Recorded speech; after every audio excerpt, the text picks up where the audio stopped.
Good morning, everyone, and welcome to this webinar. It really gives a great pleasure to see such a large number of participants joining in on this weekend. And as you all know, this webinar is about understanding the APMP Foundation certification and how to start preparing for it. And this webinar, the purpose of this webinar basically stems from the different interactions I had been having with members from the bid and proposal management community who are aspiring to go for the APMP Foundation certification, but they have been largely confused, or rather finding it difficult to actually how to start with, how to start from, what to go, how to plan their study so that they can appear for the APMP Foundation certification, and also more knowledge about the pattern of the APMP certification examination. So thank you once again for joining, and let's get started. So as I said, the purpose of this examination, this webinar, is basically to understand how to prepare and qualify the APMP Foundation certification without any stress, because everyone who I have been meeting and I've been interacting either in person or through mails or through even social media channel, professional media channels like LinkedIn, and even in our groups, the study groups which we have, we have been seeing a lot of people actually. And the first question they ask is like, when do I start from? What do I actually need to study? Because when I see the APMP site and the syllabus on the APMP site, it lists a list of competencies related, competencies and skills related. And when I see the APMP Body of Knowledge and the APMP guide, I see a list of topics, a list of knowledge areas. So I really don't know where to start from and how to proceed. And also there is very less information available about the pattern of the exam, the types of questions which are asked. So I thought of clearing this all demystifying this all questions, all these doubts which you have about the APMP Foundation certification, and that's the purpose of this webinar. So we will clear that out, and you will have a very steady, a planned path for studying and preparing for the examination. So that's basically the purpose of this webinar. The audience which we have today mostly are bid and proposal managers, they have been working in the bid and proposal function in different roles, and mostly I believe they are having at least 1 year of experience, because that's the prerequisite or the minimum requirement for appearing for the APMP Foundation certification. But that doesn't mean that you have to be in the role of a bid or manager or a proposal developer or a proposal writer or a proposal coordinator. It means that you have been involved for a minimum 1 year in building up a proposal, in writing a proposal or building a proposal, or you have been in other roles like you have been in sales or you have been in account management, which play a role in the bid and proposal management life cycle.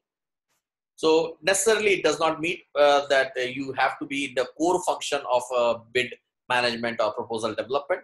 It means that you are involved and you understand the life cycle of a bid and the proposal, the efforts and the functions which happen in a proposal development within an organization.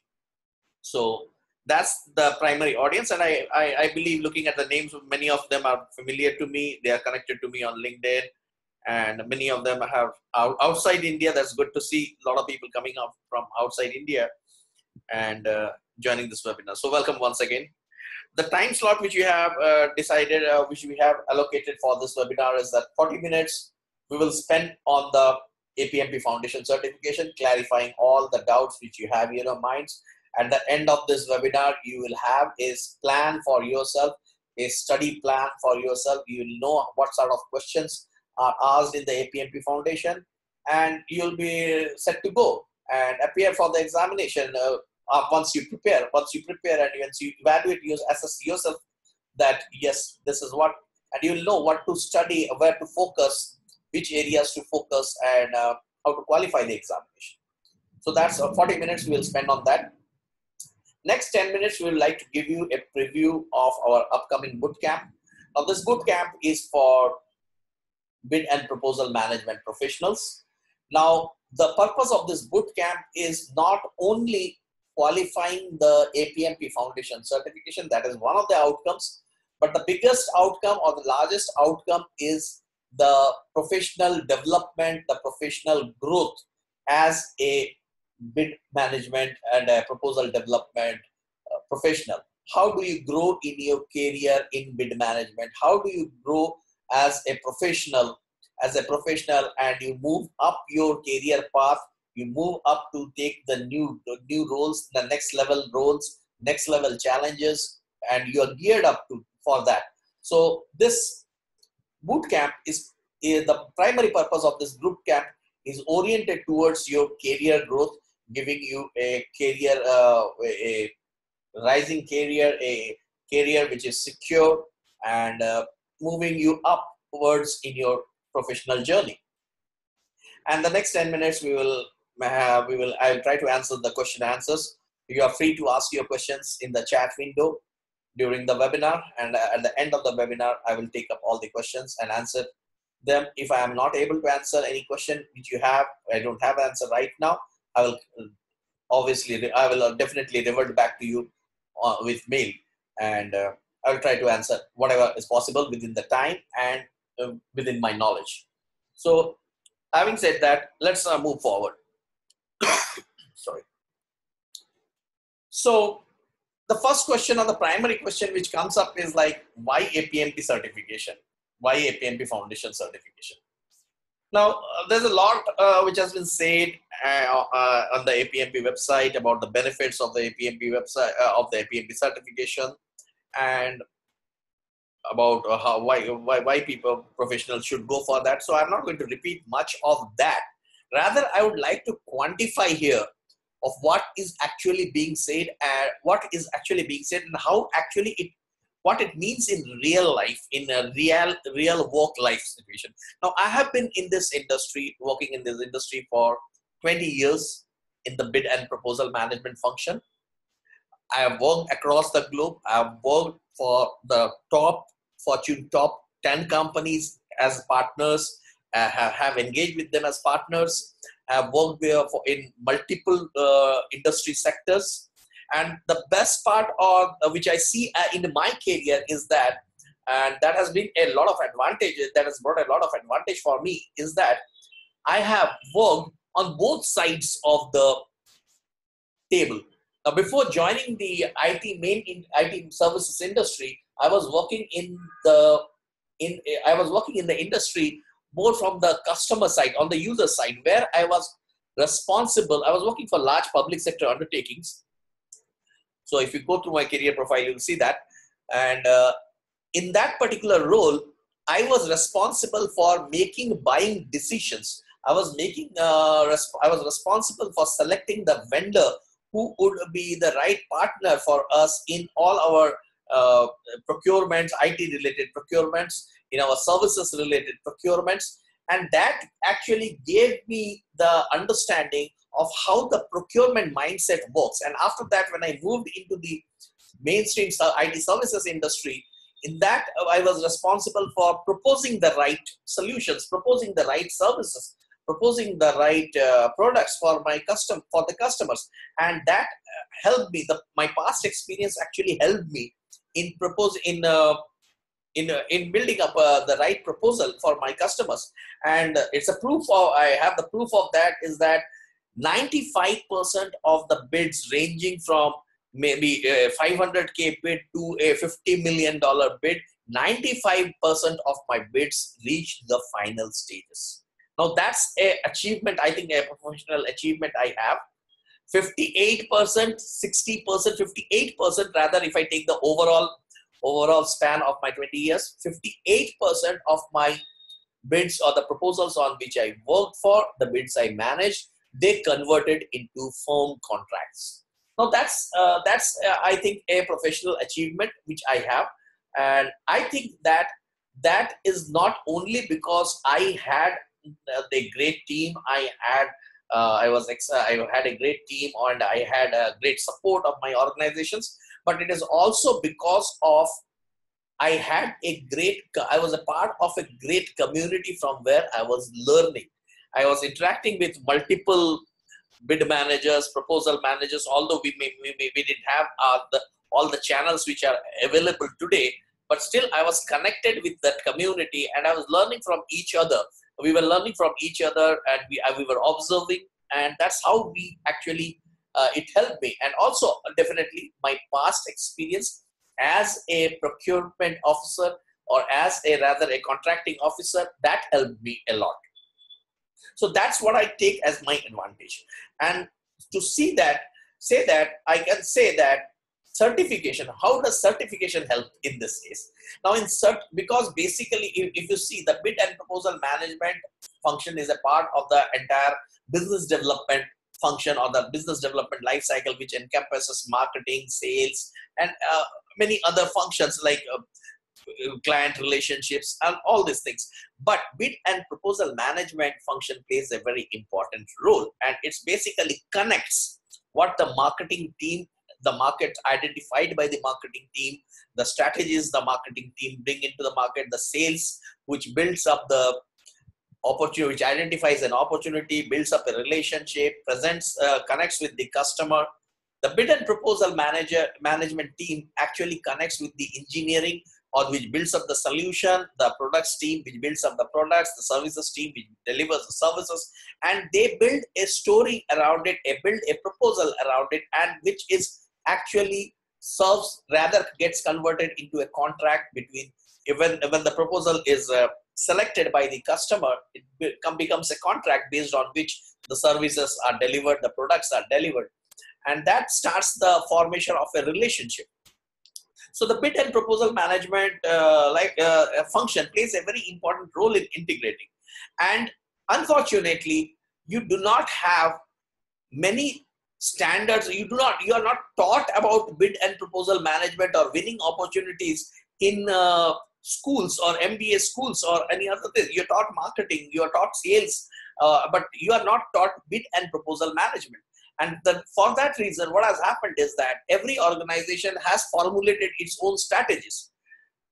Organizations and this function has evolved over a period of time. Now, organizations like APMP, they felt the need of having a standardization. They felt the need that there needs to be a standard of how a particular function has to be delivered within an organization, within the industry. And that formed the APMP body.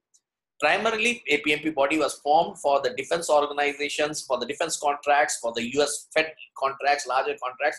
But then it grew to spread worldwide, and the APMP practices became the standards in the bid and proposal management function. So with a standardization, now people know what to do as per a particular, in a particular process.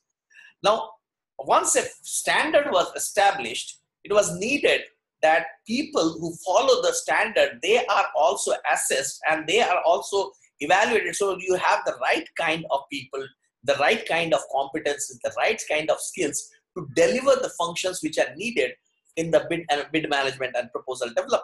And that's where the need of certification came in. And with the implementation of the certification, with the certification in place, it was the industry, or rather the entire industry per se, was able to identify people who were more productive and who were more efficient because they had gone through the certification process. And this is this is the result of a survey which was done by IDC. You can just Google and find out this report of IDC on industry certification. And this is not applies only to the APMP Foundation certification. Rather, it applies to any sort of professional certification in the industry. So what IDC found out was that people who have gone through the certification process, they are 90% more productive and 60% more efficient compared to those who do not have the certification or who have not undergone the certification. And the reason behind it is that when you go for the certification, you need to study the best practices. And when you study the best practices, you start implementing those best practices. And then when you imbibe and implement and imbibe those best practices in your work, you definitely become more productive and you definitely become more efficient. So this learning of the best practices, implementing them, imbibing them in your everyday work as a bid and proposal management professional, that helps you to become productive and efficient. Secondly, it helps the employers when you are applying for a job, or when you within the organization you have your employer has to identify who is going to take the next role or who is going to rise up to the next role. They can distinguish with the certification. If anybody has a certification, definitely they are preferred because they have gone through this process. The industry has assessed them and they are qualified, that they have a certain set of skills and competencies. So that basically gives you that recognition. And when it's coming from a global body like APMP, it means a lot. Also, the assessment and the capability, basically the certification also proves that you are committed to your profession. You have invested your time, you have invested your money, you have put in efforts to read through, to learn, to practice, and then qualify. So which demonstrates basically your passion towards your profession, your commitment towards your profession. And that instills, or that builds up a faith in your abilities, that builds up a faith by your employer or your recruiter in your abilities. Of course, as I said, it also ensures that you have an improved level of knowledge, you learn the best practices, you do your own self-assessment and see whether you are practicing those best practices or you are working with ad hoc practices. You change the way you work, you bring in the change in yourself, and you start looking at from not only from a tactical or an operational perspective, operational point of view, you start looking at it from a strategic point of view. There are a lot of best practices in the APMP which are strategic in nature, and there are many which are tactical in nature. So by implementing the tactical operations as well as improving your strategic, building up the strategic mindset, you are actually growing up, you're improving your level of knowledge in bid and proposal management.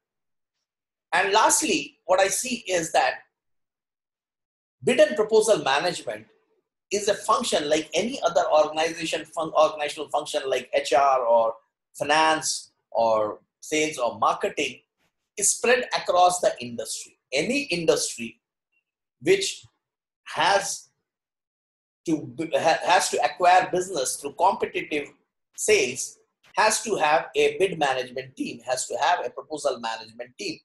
So it is not dependent on a particular industry. Yeah, the knowledge of industry, I don't deny that the knowledge of industry is not required. Yes, it is required. The knowledge of industry is required. The knowledge of the product or the services which you are trying to sell, it is required. But still it opens up the bid man, because the primary function of a bid manager or a primary function of a proposal developer across the industry remains the same. There may be certain specific knowledge or skills required for an industry or for a particular set of services or set of products, but those can be acquired. The primary functions remain the same. So with that, it increases your opportunity across the industries. It opens up new doors across the industry. Secondly, being a global certification, your skills get recognized at a global level. So whether you are a APMP certified, foundation certified professional in India or in Australia or in US or in UK, you are measured at the same capability level. The geography doesn't mean, it means that you are open, you are now a global professional and you can go for jobs in any part of the world because you adhere to the global standards. So that's basically what I see why the APMP certification matters more for the bid and proposal management professional, because it gives you higher productivity, efficiency, it gives you a higher recognition, you enhance your skills, you show a higher level of competency, it raises the faith in your capability, it differentiates you from the others who are not certified. And definitely it shows an improvement in your level of knowledge, and finally it opens up new doors of opportunities. But above all, what I see as the most critical and the most important need is the need of growth. Now, every one of us, everyone as a professional is looking out for the next opportunity, for the next growth, for the next level. The APMP Foundation certification is actually targeted towards that, because once you clear the APMP Foundation level certification, you aim for the next level, that is the practitioner level. You aim for the next level, that is the professional level. And then after also you can do your research, you can contribute and you can earn the fellowship. So your growth as a professional, that is the first thing. And your growth, professional growth, again relates to or delivers a lot of other outcomes, like your financial growth, your financial security, your job security. All these things are actually more important and more you can basically this certification can help you in gaining all these things, and that's what we target for. Now, how do we prepare for the APMP Foundation certification? Now, to prepare for the APMP Foundation certification, you need to have a wider perspective. You can't just look at the APMP Body of Knowledge or the APMP guide and start preparing for it. That will not help you, or that is a part of the preparation, but that's not the only thing in their preparation. For your preparation, you need to understand what is the APMP certification assessment model. How are you assessed for the APMP, whether you qualify to be APMP Foundation certified? What is that assessment model? You need to understand that. You need to understand what are the competencies you need to have to be APMP Foundation certified. What are the skills you need to have? What are the topics or the best practices you need to know? You need to understand how these knowledge areas, how these topics, how these best practices are related, and how they are structured in the APMP Body of Knowledge. The APMP Body of Knowledge is a huge repository of knowledge contributed by professionals, leading professionals, experienced professionals across the globe, across industries. Now, that has been structured in a particular way so that people can find the most related topics of their interest, most related best practices related to their function. But in that maze of knowledge, how do you find your path to the APMP certification, foundation certification? which delivers or you the competency, which builds the competencies in you, which delivers, it gives you the skills which you need to qualify at not only the APMP certification, but also perform as a professional, as a certified professional in the industry. So you need to understand that body of knowledge. And once you understand the structure of that body of knowledge, you can now plan and study the entire body of knowledge, the APMP guide, APMP Foundation Level guide, and prepare for the exam. And more importantly, is you can relate the best practices, you can implement the best practices to your workplace situation, to your role, and to the processes which you follow. If that best practice is not followed, you can implement that best practice, you can imbibe the best practice, and you can see by yourself that how implementing that best practice is helping you, helping your organization. And it becomes much more easier, because when you learn a best practice and you don't implement it, you just tend to remember, or over a period of time you forget it. But when you implement it and you get the results from it, you see the outcome of it, you can relate to it. You can relate to it. Okay, this is what it was happening before, and this is after implementing, this is how it is happening, and this is how it has increased the efficiency, how it has increased the productivity, how it has increased the winnability. You can see a direct impact of it. How it has increased your competency, how it has enhanced your skills. When you see an impact of it, you remember it. And you make it from a practice, then it becomes like a religion. You start following, doing it that way. And of course, you go on changing it, you go on enhancing it. But then certain practices are the foundational practices, and those practices are there in the APMP body of knowledge. And anybody who's getting it certified as the APMP Foundation Level certified needs to know those best practices, needs to implement those best practices. And as we go along, we will see that how these best practices can actually be learned and how they can be implemented, how they can help you in your APMP Foundation certification. Going forward, let us understand what is the APMP Foundation Certification Assessment Model. Now, APMP is an industry body. It is a body which has set up the standards, which has built this knowledge repository of APMP Body of Knowledge, which has identified the key competencies, the skills needed for those competencies, the levels at which those competencies should be there and the skills should be there. And that's basically the APMP Foundation APMP certification syllabus. You'll see a list of competencies. It does not give you a list of subjects or topics or topics or best practices. It gives you a list of competencies, categories of competencies, and the skill sets needed in those competencies. Now, for those skill sets, that's basically the syllabus of the APMP Foundation certificate, APMP certifications.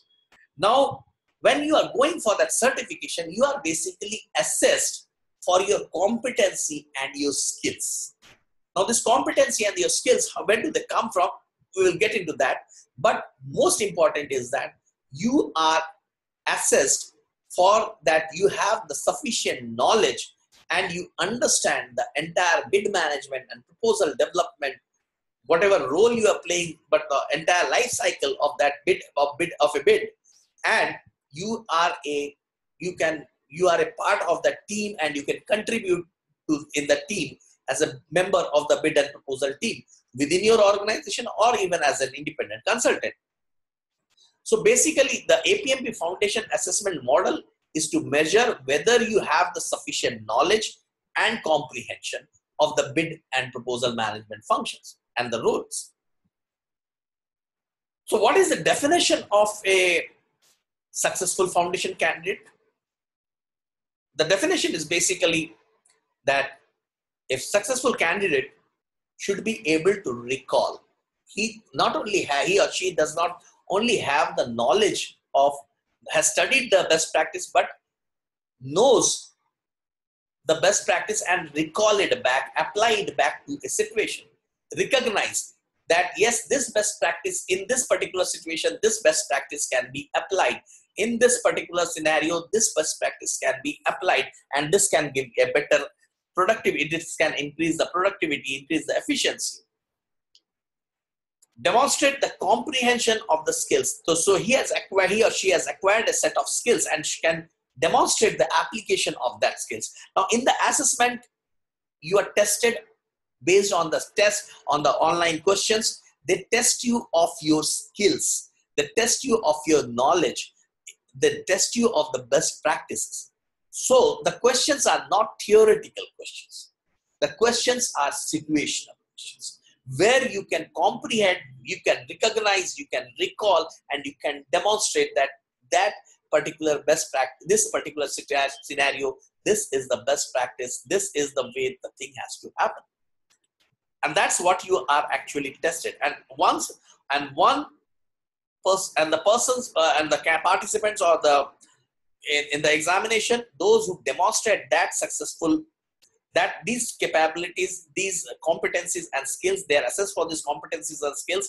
This is distributed across the competency areas. This is distributed across the competency categories. And when they prove that they are able to recall, recognize, and demonstrate the comprehension of the skills, they are qualified. So that's basically how you are assessed as a APMP Foundation certification. It is not that you have gone through the APMP Body of Knowledge 5 times or 10 times and you know all the best practices and the topics. But if you don't know which situation, which best practice, which life cycle phase, which activity happens, what needs to be done, and you have done that before, you will not be able to get the answer right. So moving to the next level, basically, that's the assessment model. Now, what is the guidance for the assessment, clearing that assessment model, qualifying that assessment model? You need to understand that the APMP test is entirely an objective test, objective type test with 4 options. You have to select one option. One of the options is right, and that is predetermined. It has to demonstrate your understanding of the concepts, the theories, the topics, the best practices, the genres, different types of bids, the different types of approaches you can take towards a bid. Now, that depends on situation to situation in diverse environment. There's a section in the topics called application in diverse environments. That's basically the different genres, the different situations in which a best practice can be applied or may not be applied. The examination is a 1 hour, 60-minute open book. You can refer to the APMP Body of Knowledge, APMP Guide, or the APMP Glossary. And it's multiple choice, and it's a pass-fail exam. There's no scoring. The score determines whether you passed or you failed. There's no other scoring that you're A plus, B plus, or something like that. It's straight pass or fail. The binary result is binary. You are supposed to answer 75 questions, objective test type, and you have to get 42 questions right, which is 56%. So that's a very high standard. That's a very high standard which APMP has set, and you have to answer 42 questions correctly to qualify or to pass the APMP Foundation certification. And although it's an open book examination, you will not, 75 questions in 60 minutes is tough.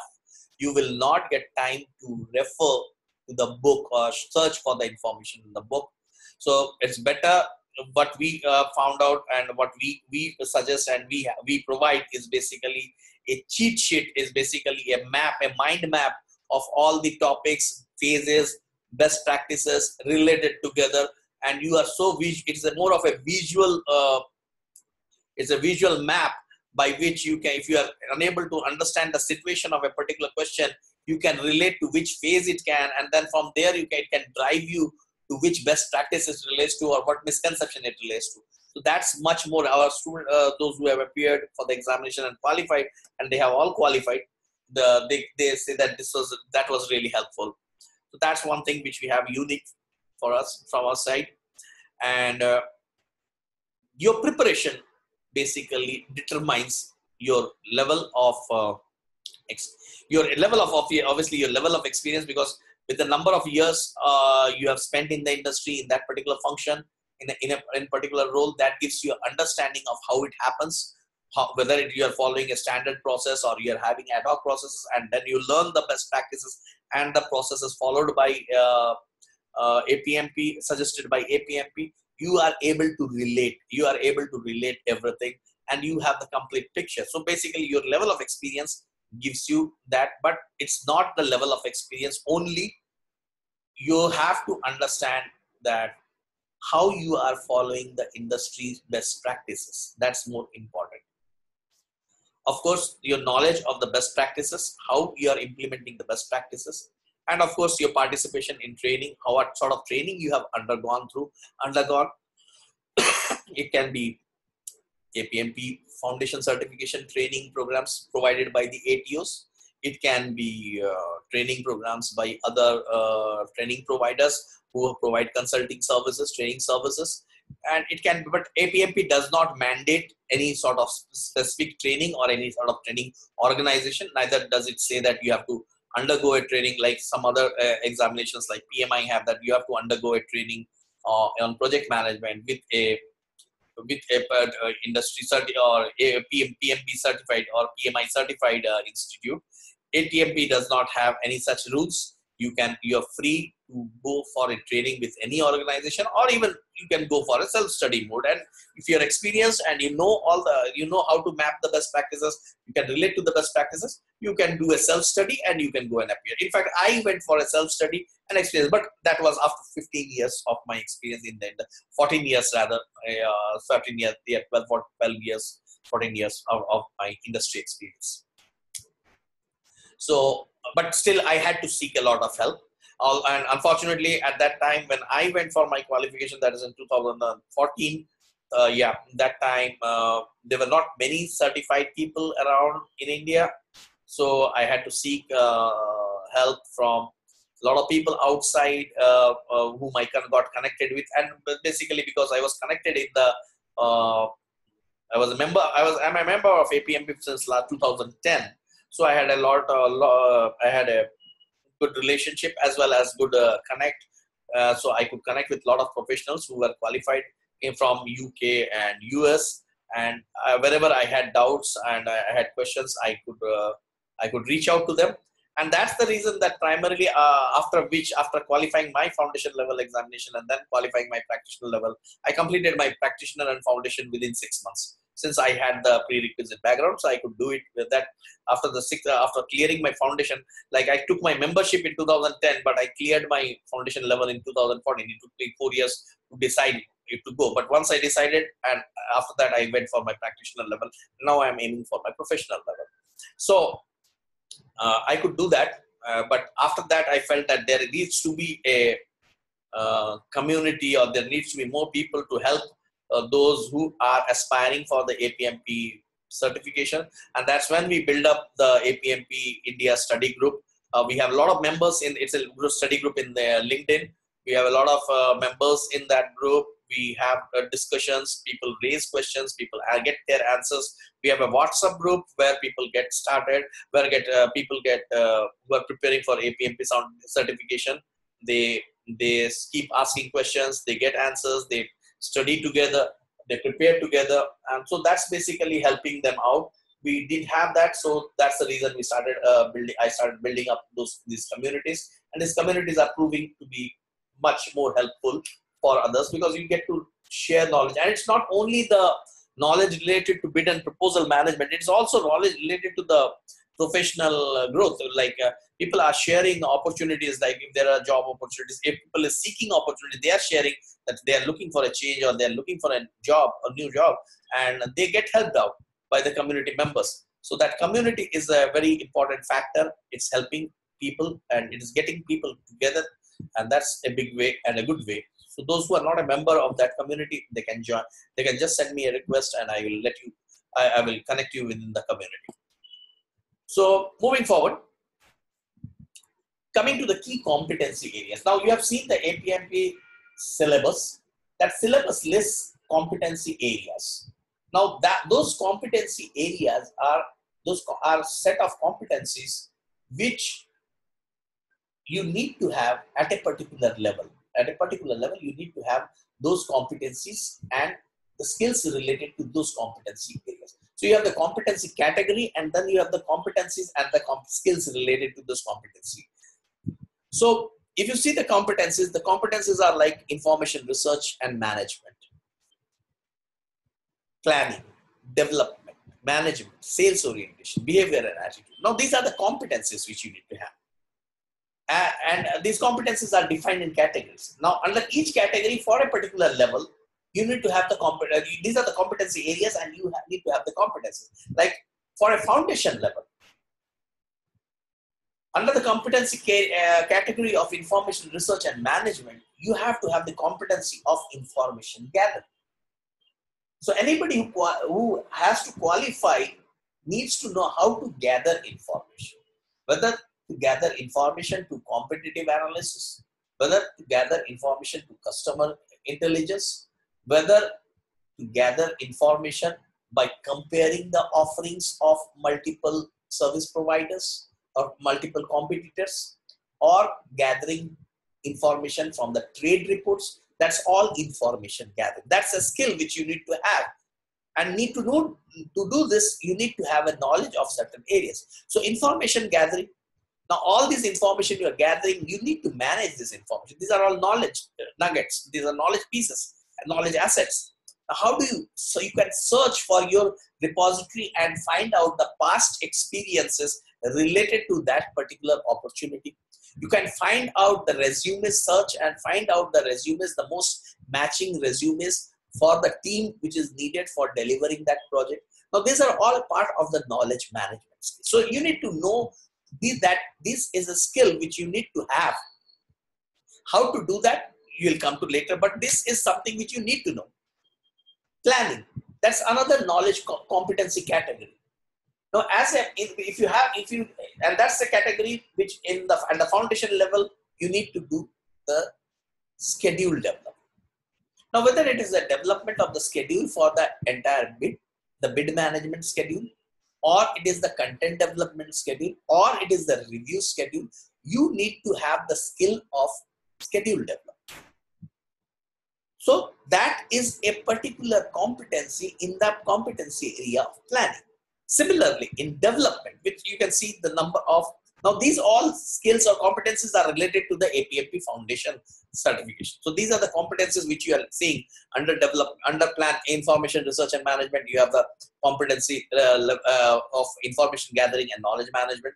Under planning, you have the competency of schedule development. Under the development category, you have this opportunity qualification, winning prize development. These are all competencies which you need to have.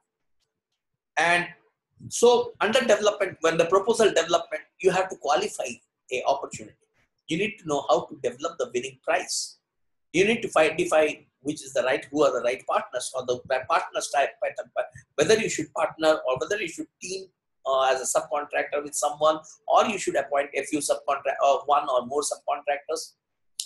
Now that knowledge, that particular skill is required. You are supposed to have that particular skill as a APMP Foundation certified professional. That is something. So basically, you can see the knowledge, the key competency areas and the competencies under these areas which are related to the APMP Foundation level certification.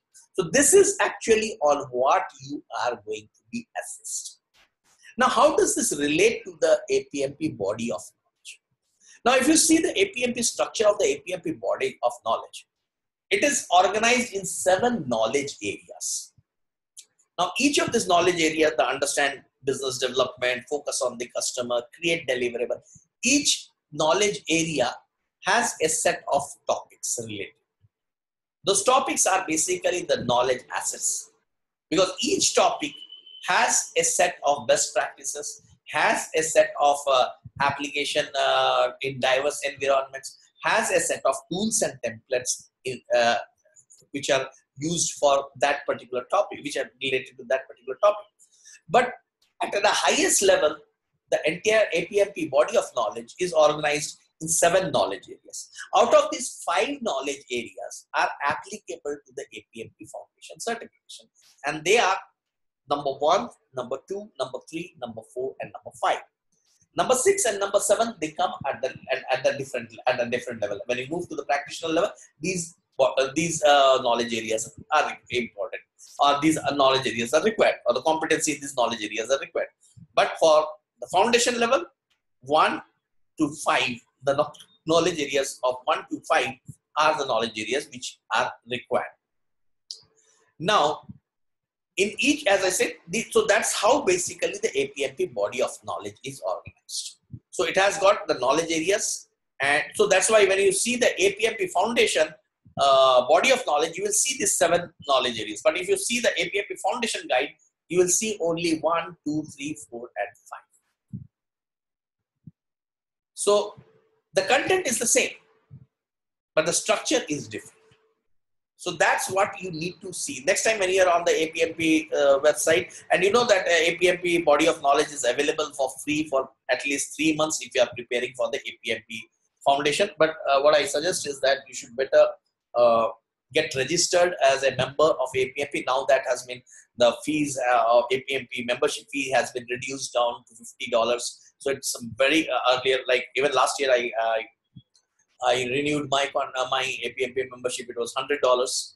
Now it is $50. When you register for $50, your APMP Foundation fees, examination fees also gets reduced substantially. Compared to $600, it becomes $400. So you get a great saving. But more than that, the saving of the money, more important is that you get an access to a lot of knowledge and information, get connected with a lot of professionals, learn from the professionals, learn from the webinars. So it's really good to be a part of a larger community of professionals, and that helps in a lot of ways. So this is how basically the APMP body of knowledge is organized. Now let us move into the knowledge area. Every knowledge area, as I said, has got a set of topics. Now each of this topic is related to a basic skill or a practice. Like the focus on the customer has topics like executive summaries, compliance and responsiveness, customer intelligence, competitive analysis and customer intelligence, value propositions. Now what are these? These are basically knowledge topics. Now these topics apply to this particular knowledge area of focus on the customer. And what does this each topic consist of? In all, there are 51 topics in the 7 knowledge areas. And these topics, these are again structured.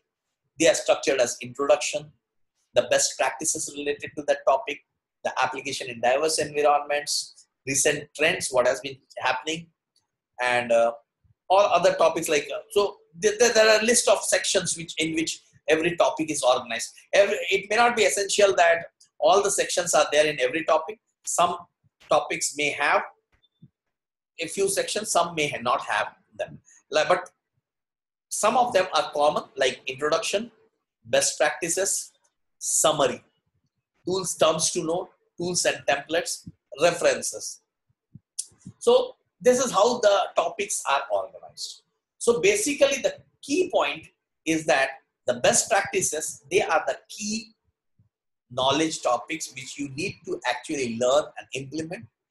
And if you see the entire APMP body of knowledge, the entire APMP Foundation certification, 60% or 70% of the questions actually are related to the focus on the customer, create deliverables, and manage process. Because these are the key knowledge areas which you need to have to be a APMP Foundation level certified professional. And these knowledge areas relate to the competencies and the competency areas. So you can see that there is a direct mapping between the competency areas, competencies, skills related to the competencies, the knowledge areas, and the knowledge areas, the topics related to the knowledge areas, and the best practices related to the topics. So that is basically how the APMP examination is structured, the APMP knowledge is structured. Now, if you see, there are different styles of questions. As I said, you need to also know about the styles of questions which you actually get in the APMP online test. It's better to know the style of questions. There you get a few sample questions on the APMG site. The entire assessment model of APMP has been designed by APMG, and they conduct the online tests. So they conduct the online test. So they have you have access to certain sample questions to give you a feel of how the examination looks like. But this is exactly how the questions are actually structured. So one is a very straightforward question where you have the standard set of questions where you have a direct answer, like what sort of document is a proposal, and you have 4 options. You have to select out of it. The second type is basically the negative type questions, the true or false or not questions, and again they have 4 options, out of which one you can choose only one. And the third type is basically the select type questions, where out of a list you have to select one, or you have to evaluate the situations given in the list and see which is the best related to that particular question, best related to the question. So you have the standard set of questions, you have the negative questions, and you have the select questions. So we have compiled a list of all possible types of questions, and you get randomly. But again, as I said, most of the questions are from the 3 key knowledge areas: focus on the customer, create deliverables, manage processes. So this is an example of the list of questions, and this is another set of example of the questions. Now, how to pass the exam with a self-study? Now, as I explained, and you've seen that the syllabus and the body of knowledge, there has to be a connect between the syllabus, the competencies delivered described in the syllabus, and because that's based on which you are going to be assessed, and the knowledge on which you are going to be assessed is in the body of the knowledge. Now, how do you relate all these together? How do you tie them? So the first thing what we suggest is that take your time, and the time which we have calculated is like, say, around 18 hours a week. That is 2 hours a day for 5 days, working days. So 10 hours, 10 hours in a week, and 4 hours on the weekends. For some weekends you may do a little more or a little less. But at an average, we have taken something around 18 hours a week. And with that 18 hours a week time, you should first spend the first week in actually mapping the competency categories in the syllabus with the competencies in the knowledge areas in the APMP Foundation Guide, the related topics, and the best practices. And the week 2, you should actually now group the topics as per your experience of the real life bid management life cycle and proposal development life cycle, and see that which topic relate to which phase of the life cycle. Because then it will be very easy for you to relate it to a real life. So this is a very common human factor, that what you have experienced in life, what you go through every day in, day out, there's a high level of chance that you will forget that, because you're doing it every day. And when you relate to it, it becomes much more easier to retain that knowledge. But if you're just skimming through it, reading about it, learning about it, it doesn't guarantee that you will remember it. But something which if you can relate to it, relate to what you are doing or what your experiences or you're experiencing every day, it's very easier for you to relate. So what we suggest is basically,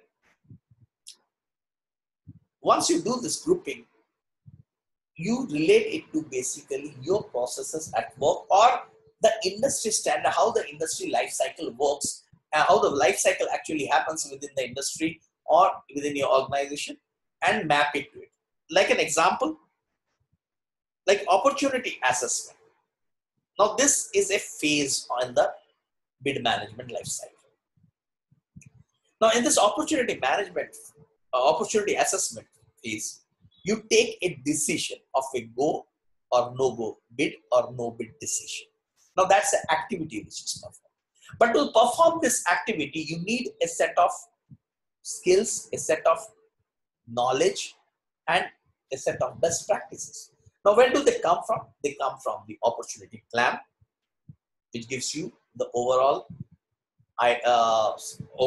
information about the opportunity, which it comes from your customer analysis and competitive intelligence, which is important for you to take that decision.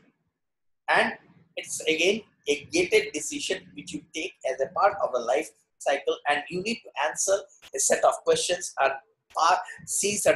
answer a set of questions to see that whether you qualify to bid or it's going to be no bid for you, whether it's going to be meaningful for you to bid or it's not meaningful.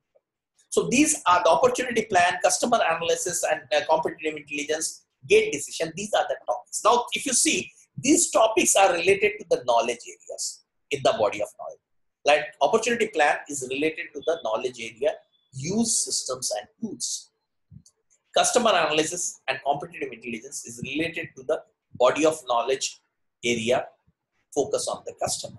And gate decision is related to the body of knowledge area, manage processes. So that's the reason that you will need 2 weeks at least to map it out, group it together. But once you group it together, you can traverse the path, and learning path becomes much more easier, and it becomes much more situational because you can relate it to your processes. You relate it to the real life process which happens. And that is exactly what we have done in our training program. We do not take it as like topic by topic and just go on reading about the topic or training about. We simulate the entire real life scenario of how the bid management and proposal development happens. And then divide it into phases. And for each phase, we divide it into activities which happen. For each activity, what is the skill set? What is the knowledge which you require to deliver that skill set? What are the topics which you need to know to deliver that skill set?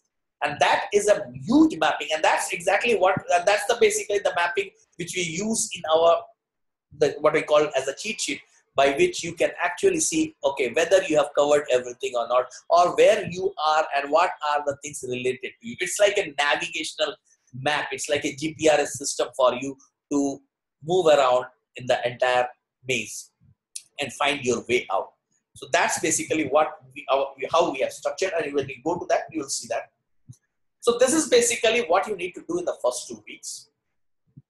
And the next 3 weeks, study the entire APMP body of knowledge. And if you see here, the table basically gives you the different phases and then tells you, and this is also a part of the managed processes body of knowledge. You can find this out. This basic in the APMP body of knowledge. You can see this. This is a part of the APMP body of knowledge. And from here, you can see the different phases. And in the different phases, you can see the different activities, the decisions which you make, the reviews which you need to do, the outputs which come out of this particular activity. And this is how you can now relate it to the knowledge areas, the topics related to the knowledge area, the best practices related to the topic, the misconceptions, pitfalls related to the topic, the terms which are related to the topic, the templates and the tools which are related to the topic. So that is how the entire mapping needs to be done. So next 3 weeks, study the entire APMP body of knowledge or the APMP Foundation Certification Guide online, or if you have it in print, study that. Next 2 weeks, practice on the questions, revise and practice. Take every knowledge area, every topic, see what possible types of questions related to the situations, because you saw the nature of the questions. They are all situational questions, other than the standard questions, which are knowledge related questions, concept related questions, but most of the questions are situational questions. So next 2 weeks, try to think related to your workplace situation and try to simulate what sort of questions you get. It takes a lot of time, basically 300 like to generate 200 300 questions related to each topic, that's overall to the body of knowledge, and it took us a lot of time and experience, and we had to talk to a lot of people, experienced people, and understand from them. And week 8, once you have revised and we have practiced the questions, and you can get to know, where you stand, and when you are qualified and you are confident that yes, you will score minimum 56%, then only you appear for the exam. Because I have seen a lot of people, experienced people, who just by skimming through the best practice and having said that yeah, we have gone through a training, or we have understood, we have done a study of the APMP body of knowledge, they have actually not been able to qualify. So the tips are for the exam: put some effort. There's no shortcut.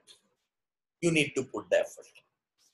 And just going through a training course actually does not help you. It may help you to get qualified, fine,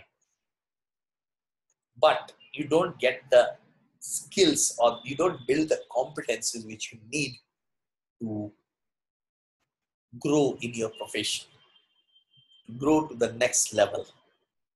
You only learn how to do the things what you are doing right now in a right way. That does not help you to grow, because you are already in that role and you're doing that. That's okay. You can retain that role, you can sustain, but you cannot grow. And growth is the primary thing which we look for, which we try to deliver, which we try to build. That's our main focus. And second tip is basically, yeah, what I said, try to relate it to your work. And that's exactly what we try to do in our programs, in our training program. We relate it to the experiences which we have gained in this 20 years. It's a collective experience, not that only what I have learned or what I have seen, the failures and the success, but I have seen others because of being in the community. I can see others. I have read about it. I have learned about it. I have heard about it, bringing those experiences and learning from those experiences. So try to relate it. Get a print copy of APMP Body of Knowledge if it is it's available in the APMP website. For us, in our training programs, which we provide, APMP Body of Knowledge is a thick document manual. The reason is that reading a book, still how much we are used to ebooks or something, but reading from one topic to another topic, jumping into the terms, and then going to other terms, and then really getting back to from where we started becomes a number of navigating that becomes a little cumbersome at least for me. And at least the most important thing is that I will get lost.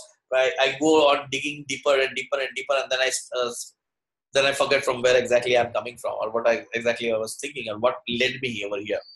So getting a body of knowledge, basically getting a print book that gives you a highlight. You can highlight it. I like a lot to scribble on the books, make notes while I read, and that's why I prefer to have a print copy.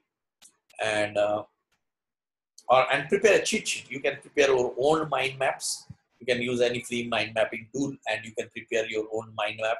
That helps you knowing, and that's exactly what we do also in our mind map. And at least read at least twice the sections, the knowledge areas, the best practices, the topics, the best practices, at least for those 3 knowledge areas which I told. 60% of the questions come from them. During the exam, watch your time. Time management is very critical. You have 75 questions to answer in 60 minutes. You have to answer 46 of them correctly. So if you are spending more time on a particular question and you're not able to get to the right answer, skip it, move to the next, allocate a time for a particular type of question, for questions which you will get, and then revisit. You get an indicator, you get a list of the questions which you have attempted and the questions which you have not attempted. You get an indication of it in the bottom of the screen when you're appearing for the exam. So you know which questions you have not attempted, and you can revisit them when you have time with you, when you read the last question, and you can revisit them. And don't leave a question unanswered, because there's no negative marking. Whatever you feel is the most nearest or the most probable answer, select that. You may be right, you may be wrong, but more chances are that you are right, because that you feel, that's your gut feel, that's your intuition. So intuition is mainly, at least with me, I feel that intuition is always correct. So don't leave a question unanswered. And that's basically the key tips which I have used, and I have seen others, I have shared it with others, and they have been successful. A lot of the team members, community members, they went in for their APMP Foundation certification. They have qualified the examination. They have done pretty well, and they have shared their experiences that this is how it has worked. So basically, whatever experience I'm sharing, it's not just my experience; it's a collective experience from the community, and the community is there on LinkedIn. It's a free community. You can join in. It's there on WhatsApp. You can join in, and you can. And that's the best way we have found it to learning to be. So that's all. The conclusion is that there's no magic or shortcut. You need to put in efforts. You need to study, not just to qualify the APMP certification, foundation certification examination, but to make the best practices, build your competencies, build your skills, and grow to the next level and next level and next level. So your growth, your professional growth, your professional recognition, your professional security, your professional opportunities, that is the most critical part. That is the most part on which we focus, we deliver in that area. Certification is a part of the process. It's a part of the parcel. The bigger picture is, the bigger objective is your professional growth. At times, if you feel really, at least I used to feel lost, demotivated,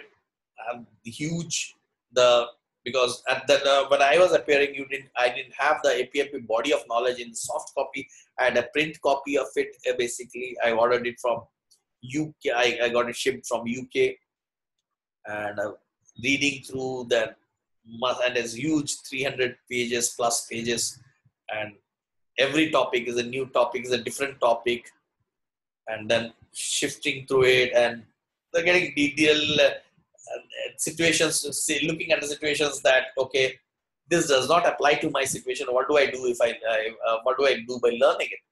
But then I could not skip it because it may be a question which comes up in the question in the test. So I had to read it. I had to practice. Even if I could not practice, at least I had to imagine that what would have been possible. And then the only thing what I found it motivating for me was, I told you that I joined the APMP in 2010, but it took me 3 years to get ready to prepare or get motivated to appear for the foundation level. And that happened only when I started interacting with fellow professionals.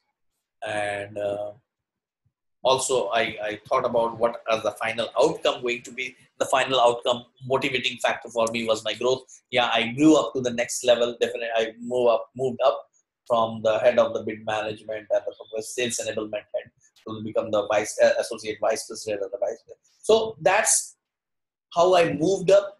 I was looking for that. I got a recognition. I got the best, the Business Excellence Award, an award which was instituted in the organization specifically for this function. And I was the first recipient of that award. I got accolades all throughout the industry from my team members, from industry members. I started conducting programs. I got the opportunity to conduct programs not only in India but outside India, in Singapore, Kenya, and a lot of people became members, became followers, members, and that's the recognition which I got, which I really enjoyed, and I enjoy still today. So that became my motivation, and then within 6 months I did my practitioner level. So when you lose motivation, think of the benefits and the impact that brings to you, and that will bring you back to the track, and you'll do it. And get in touch when in doubt. This is a more critical thing. Don't sit when you sit up with a problem, raise the problem, go to a forum on LinkedIn. We have all these forums. Raise the question, find out a mentor, find out somebody who can guide you. I'm a APMP nominated global mentor. Reach out to me. I am, by all means, I will be always there to help you out. And I've been doing that for the last 4 or 5 years. And it gives me a pleasure to share whatever I have learned, whatever I have known, whatever I know, not only in my professional as a profession, but also as a part of the community member. Become a part of the community and learn from being in the community. So that's basically, don't sit with the question, ask the question and get the answer. There are many people rather, most of the people who know about it will jump in and definitely help you out with that. And not only a question related to only the APMP Foundation certification, anything related to the profession, anything related to your opportunities, professional opportunities you're looking for, raise it out in the community, and people will be definitely there to help you out. So that's all about the APMP Foundation certification in the webinar. I'll try to address the questions which I can see in the chat window later at the end. Now let me give you a brief overview of this boot camp which we are coming up with. It's coming up very shortly. In next 3 weeks, we are going to have the first boot camp, and you'll hear about it in our next mail from us. You can hear about it. But then let me give you a brief preview about it. Now this boot camp is basically not only related to APMP Foundation certification, or not only related to a particular competency as skills as provided by other providers, service provider, training providers. This is related to the entire life cycle, the entire journey of a bid and proposal management professional. And that's why it's a 3-day intensive workshop. Now, what do you do in this intensive workshop and how have we structured this workshop? This structure of the workshop is, the primary objective is, like, as I said in the very beginning, is building up the key skills and the competencies which are needed for career progression and professional growth. So whatever level you are in, if you are at the level of a bid coordinator, how do you move from the bid coordinator to the bid manager, from the bid manager to the bid director, from the bid director to the head of the bidding team, head of the bidding operations, to the head of the global bidding operations? How do you move up the ladder? What happens? What competencies you need? What skills you need? And as I said, that these skills can be strategic skills and this can be tactical skills. So we cover that, all these skills up. And that's why it is not limited to the APMP Foundation certification. It's the entire lifelong journey. And if you think that this is all covered in 3 days training, no, that would be wrong. We lay the foundation, we set that thing up. And this relationship and this journey continues through the community. Learning continues through the community. So when you are getting into a training program or you're enrolling for a training program, it is not that 2 days or 3 days of training program and you appear for the certificate and you qualify for the certificate, you appear for the exam, qualify and take your certificate. It ends with that. No, it doesn't end with that. It goes on as long as you want to maintain that relationship, you want to be an alumni, you want to be a part of the community, and we continue to mentor you, coach you, take you to the next level. And we expect the same from you to the others who are following you. Because that's the only way what we see that you can grow the profession. Individually, we can rise only vertically, but vertical growth is not the only growth. We have to grow horizontally. And when you combine the horizontal and the vertical growth, that's when you become a much more stronger community. So we are not looking at individuals only. We are looking at the community of professional community. And APMP is a professional community. So you have to have both vertical growth and horizontal growth. And that's why we are not looking at it only from a certification perspective. We're looking at it from a wider perspective, much more impactful perspective, and that impact is the growth impact. And that growth impact comes from your mindset. That's what we are focused on. That's what we are focused on, and we want to bring in that growth. Because this function, this function of bid management and proposal development is a critical part, not only for you or not only for the organization you work for. It is a critical function for the industry. It's a critical function for the country. Now, how, you may ask? With every new bid opportunity which you convert and win, you are generating a new employment opportunity. You are generating opportunities for economic growth. And the more we can do that in the global marketplace, the more we grow, not only as an organization, not only as an individual, not only as an organization, but not only as an industry, but as a nation. So there's an important contribution which you are making by being a professional in a process, in a function which contributes. Every profession contributes to the national growth. Every profession contributes, but your profession has a direct impact. Our profession has got a direct impact. Every new project opens up new opportunities for employment, new opportunities for economic growth, new opportunities for expanding into the global marketplace. We need to look at it from that perspective. We need to value our profession from that perspective. And that will bring within us the mindset of growth. And that growth mindset will challenge us, will drive us to the next level and to the next level and to the next level. And there is no level which we can say is the end level. You still continue. You continue to learn. You continue to grow. Growth has no stoppage. And that growth has to be nurtured. Growth is an organic function. Growth through stimulants, growth through steroids is not a long-lasting growth. Growth through nurturing, growth through mentoring, growth through coaching, growth through learning is an organic growth. That's what InGlory is all about. InGlory is about that growth which we want to see happen, which we want to contribute, we want to make it happen. And that's what we are working towards. The bootcamp covers every knowledge area of the APMP body of knowledge, but it is not limited to it. Over these years, over this period of time, and through hundreds of resources, whether research, whether through books, whether through webinars, we have gathered best practices around the world, best practices around the industry, best practices around the organizations. And we try to share, or rather we share that information.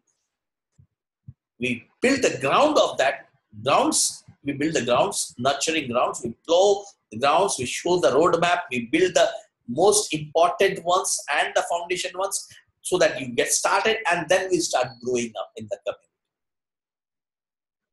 All the sessions which we have are having their individual learning objectives and the outcomes. So you know where you are starting from and where you are going to go and what you are going to get before every session.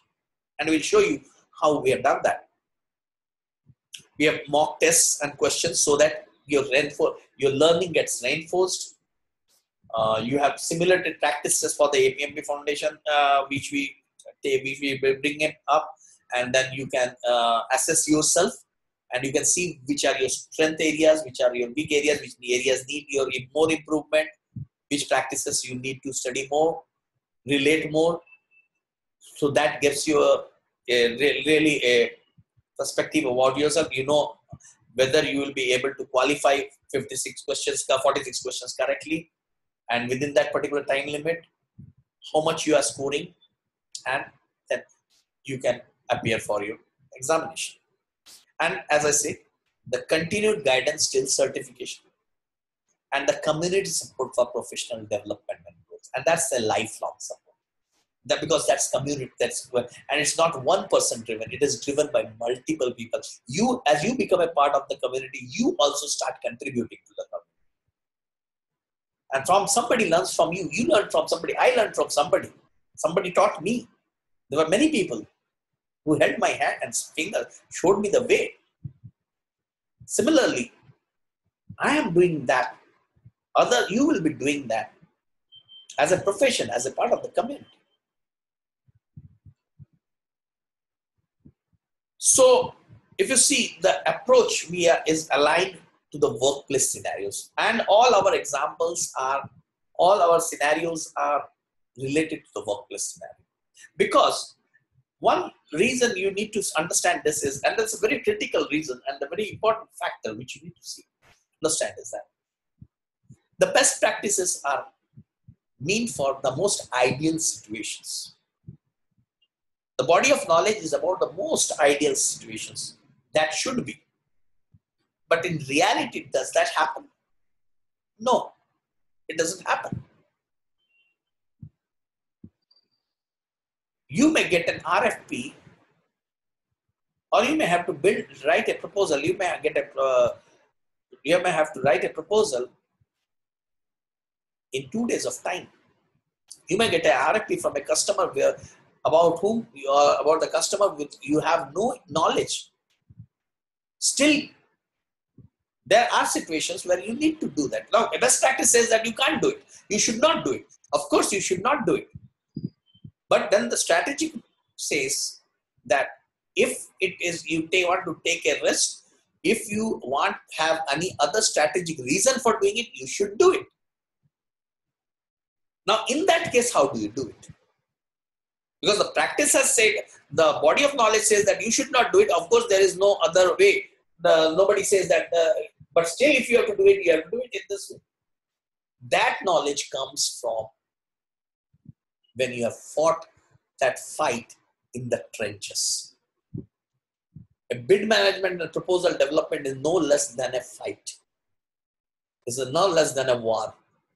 And that war, the experience of that war can come only from those who have been in that battlefield, who have that gunshots, who have heard those gunshots and who have bore that gunshots. They only can tell you what to do and how to do it. So it's important that you relate the best practices not only to a work-life situation in ideal condition, but even in the worst case scenarios. How to manage it smartly, how to manage it strategically, how to manage it tactfully, how to do it, how to get it done, how to do it with the less resources. I've never met a bid manager or a proposal manager who said that he's overloaded or who has more resources than he can actually work he has. You'll always find the proposal managers and the bid managers cribbing that they don't have resources, that they don't have the right resources, that they don't have the qualified resources. Everyone cribs about that. At least whom I have met. If there is anyone who has more capabilities or more capacity than what he's asked for to deliver, then he's a lucky guy. So with the minimum resources, do less with more. How to work more intelligently, how to use your intelligence, how to use your strategies to help you to win. Because the result of bid and proposal management is binary. Either you win or you lose. There is no second position in a bid. How do you do that? How do you win that? And as it's said, like, a good proposal does not guarantee you win. There are other factors related to it. Your relationship, your pricing. Of course, the pricing is a part of your bid and proposal management. But your relationships, the customer's preferences, the lack of intelligence, there can be different reasons. Political reasons, social reasons, there can be any reason for that. But a bad proposal or a proposal not submitted, a bid not submitted in time is definitely not going to make you win. So obviously your proposal has to be good, has to be the best in class, has to adhere to the compliances, has to be responsive, has to be persuasive. How do you do that? More important is that a bid or a proposal is not written by one person. It is contributed. Multiple people, multiple organizational functions contribute to. each has got its own way of delivering or depicting their what they do or how they want to do it. And it becomes a big nightmare to stitch the proposal together into one single story. Every bid manager and every proposal manager has this challenge. How to solve that challenge?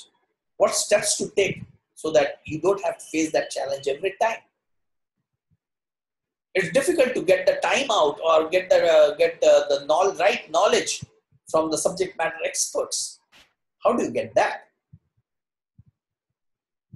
That's a challenge which you face. The technology experts, the subject matter experts, the solution experts, and they give it to you at the last moment. How do you stitch it into your proposal? Well, that's a challenge every proposal manager, every bid manager faces. But then, those who have experienced, those who have learned the game, who have learned the tricks, they have their tricks and they play those tricks and they get it done. So this program is about that experience. It's about that building that capability, building that competence, building that skill to make you a growth-oriented professional. So that's how the course is structured. So this is basically an overview of the study material, or basically the presentations which you'll see in the workshop when you join the workshop. So each is related to each session is related to a bid and a proposal management life cycle. And like this is an example of the proposal development phase. Now this maps to the competency category in the body of knowledge, and this is the topic is executive summaries. So as I said, each topic has got its learning objectives and the learning outcomes. So you know that at the end of this topic, you will be able to. So that means that you are the course or the program or the workshop is meant to build the capabilities to enable you to do something, to create compelling sales document, to present a value proposition, to make it easier for evaluators to digest, create a roadmap for your proposal team. So this particular topic will help you, will enable you to do this. And how? That is by understanding what the topic is, which is basically the introduction, the best practices followed, and how the best practices get implemented. So this is how the best practices gets implemented in a sequential order, in a list. Each of the best practice is discussed in detail. Implementation examples are given. So these are all the best practices which are related. And finally, the summary. That's all the best practices together. What impact does it make? What is your takeaway from this topic? That is the summary. And at the end of the summary, at the end of you have the certification mock test related to that particular topic. Now, once we have the related topics, then we have the knowledge area related, and then after the knowledge area, you have the test on all the 5 or 7 knowledge areas test together. So that's where you are actually going through the test. You're going through the practice test with every topic. So that is actually what makes people comfortable with the test. There's no challenge in that. That takes away the stress, and that's why we call how to prepare without the stress. So there's a mock test of the executive summary. Again, the other mock test. So that's that. That's the end of one particular topic. So now we have 51 topics. Actually, there are many more topics related to this. It covers the entire bid management life cycle, end to end, and many of the topics may not relate to your current role or current function, but that prepares you for your next level. Remember one thing, when you're looking for an appraisal to the next level, it is not by the tenure you have spent in your current role. It is your preparedness for the next role and the role above. Your assessment is based on your preparedness. That yes, people People generally say that, okay, I have spent 10 years in this particular role and I have experience of that in this role. That's fine. Why? That's why you are in that particular role. And that does not make you eligible for the next role. You become eligible for the next role when you are prepared for it.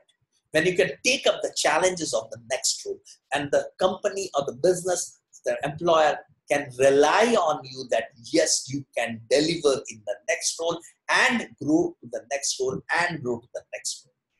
That is what we call the growth mindset, the growth oriented professional career. And that's what this course is all focused on. So with that, we come to the end of the session.